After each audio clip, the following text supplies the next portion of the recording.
Salut les amis, c'est Guillaume Palave, jeune humoriste débutant de 34 ans, mais humoriste en devenir, du moins je l'espère. Alors pour cette première chronique, aujourd'hui j'ai eu envie de vous raconter des histoires d'animaux. Alors je sais, je vous entends déjà dire, oh là là, encore un qui va nous rendre chèvres avec ces histoires d'animaux, ce à quoi je vous répondrai que ce serait quand même un peu vache de votre part de penser ça.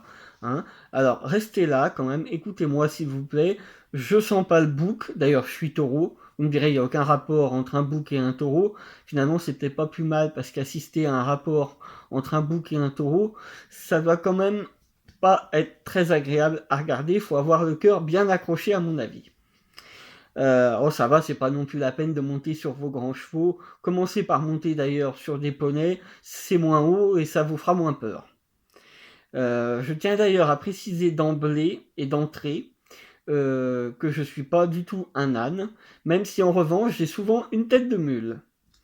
Alors restez donc m'écouter un peu s'il vous plaît, ne me posez pas de lapin, surtout pour ceux qui ont l'habitude de courir 2 lièvres à la fois. Hein.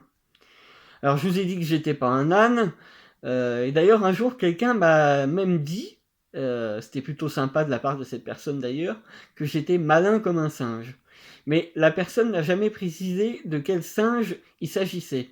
Et depuis ce jour-là, c'est une question qui me taraude. Alors, de quel singe il peut bien s'agir? Alors, un gorille, bon, je suis pas assez poilu pour ça.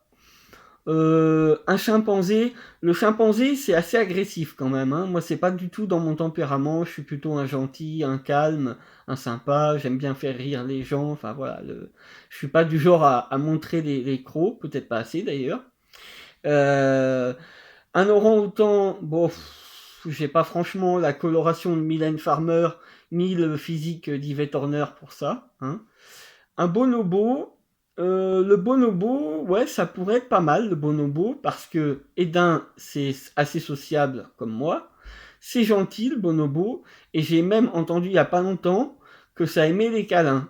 Et moi, j'aime bien les câlins, hein, d'ailleurs. Est-ce qu'il y a des volontaires parmi vous, hein?